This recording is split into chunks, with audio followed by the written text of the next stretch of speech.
BI baru menaikkan suku bunga menjadi 6%. Apakah ada saham yang menarik? Apakah ada perusahaan yang akan terkena dampaknya? Kita ngobrol di video ini.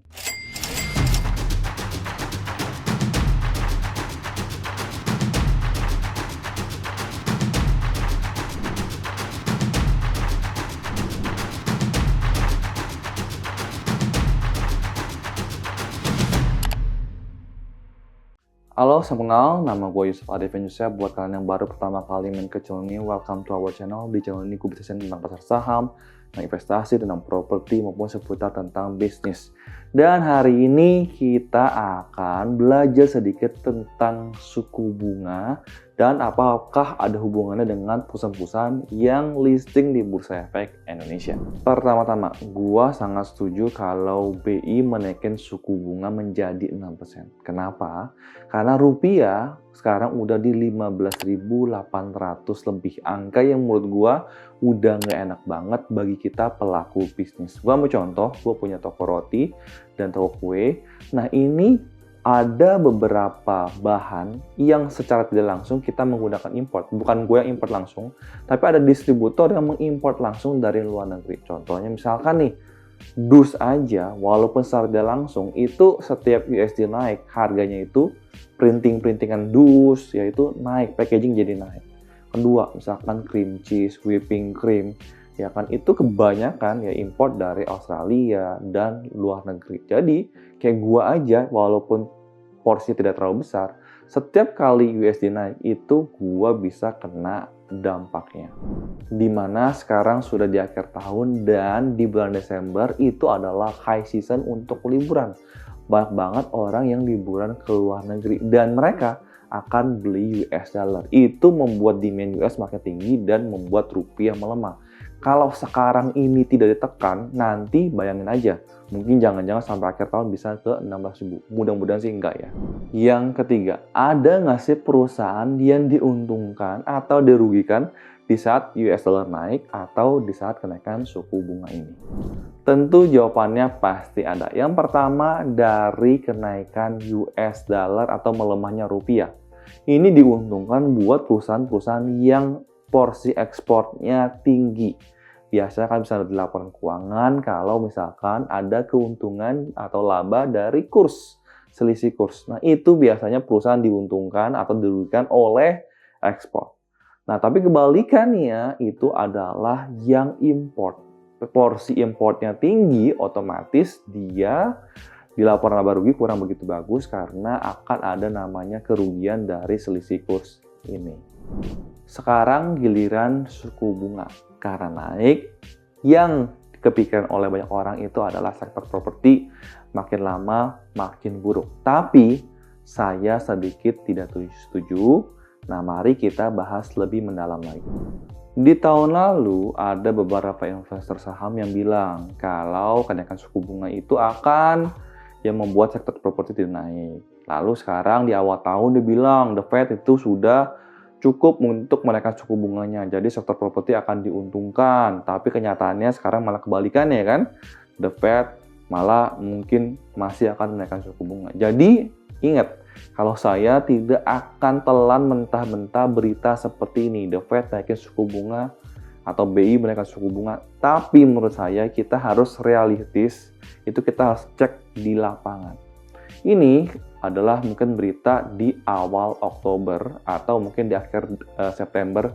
Saya sedang mengambil KPR lagi untuk kos-kosan saya, di mana ya suku bunga yang saya kontak beberapa bank, misalkan BCA, Bank Panin, Bank Danamon, misalkan OCBC, itu sedang berlomba-lomba memberikan suku bunga yang rendah.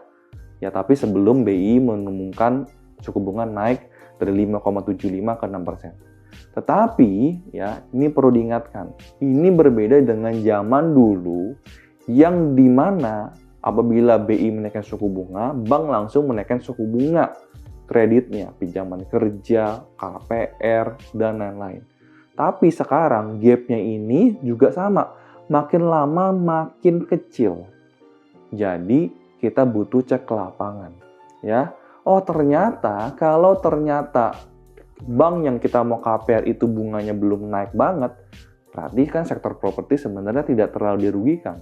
Apalagi cuma selisih 0,25%. Ya, kenapa saya ngomong begini? Karena zaman dulu di saat BI mengumumkan menaikkan suku bunga menjadi 6%, mungkin bunga KPR kita itu bisa di 10%.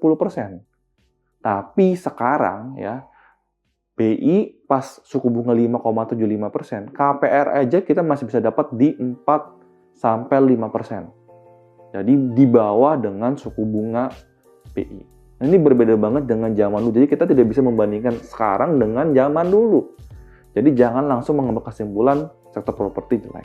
Buktinya kalian bisa lihat beberapa marketing sales ya atau penjualan dari sektor properti, misalkan seperti PANI, BSDE, CTRA, Demas, itu ya udah bilang sampai per Oktober 2023 ini penjualan mereka semua sesuai dengan harapan. Kecuali ada satu ya yang saya baru update, itu adalah Pakuwon yang menurunkan target penjualan. Cuma satu doang, tapi yang lain semua overall oke. Tapi kita harus menganalisa kenapa sih yang satu ini beda dengan yang lain.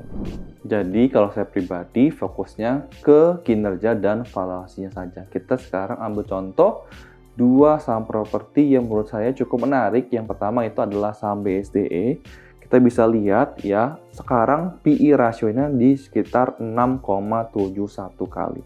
Sedangkan rata-rata PE 5 tahun terakhir itu di 16,89 kali. Kita ambil contoh di 16 kali aja supaya gampang. Dan sekarang kita ke aplikasi RTI, di mana kita bisa lihat ya mungkin EPS tahun ini di angka yang sama dengan tahun lalu atau kurang lebih sama di 113. Nah, sekarang kita tinggal kalikan saja ya 113 dikali dengan 16 kali PER-nya tadi. Itu maka harga wajar saham BSDE adalah di 1.800. Jadi kalau sekarang harga saham BSDE di 1.000, menurut saya margin of safety kalian cukup tebal karena harga wajarnya itu di 1.800. Sekarang kita ke saham CTRA. Kalau kita lihat sekarang PER-nya itu di 11,49 kali. Ini pengaruh karena di kuartal 2 2023 laporan keuangan kurang begitu bagus. Nah, kita juga bisa lihat ya rata-rata per 3 tahun terakhir itu di 11,6 kali. Kalau kita di 5 tahun sebenarnya juga cuman di rata-rata 13 kali. Jadi kalau secara valuasi memang CTRA ini sekarang tidak tergolong murah sebenarnya, cuman kalau bayangkan kalau nanti laporan keuangan di Q3 2023 ini bagus karena pra penjualannya sebenarnya juga bagus dan cuma butuh waktu aja. Karena nanti kinerja bagus, PER-nya juga akan murah. Cuman memang kalau sekarang kita hitung, ya kita misalkan nanti ya laporan keuangan CTRA ini sama dengan tahun lalu di 100, maka dengan kita lihat tadi ya, PER-nya itu di 13 kali, maka 100 dikali per 13 kali itu adalah di Rp1.300. Oleh karena itu BSDE punya valuasi yang lebih murah. Saya sering ngomong kalau investor itu butuh bikin PR ya. Jadi PR buat kalian yang tulis di kolom komentar, saham atau perusahaan apa yang diuntungkan oleh kenaikan suku bunga US, apa yang dirugikan, lalu sektor apa yang diuntungkan, kenapa diuntungkan, lalu apa yang dirugikan, kenapa dirugikan. Kita saling belajar, tulis di kolom komentar. Dan sampai ketemu di video berikutnya. Mudah-mudahan video ini bisa bermanfaat buat kalian. Sampai jumpa. Bye-bye.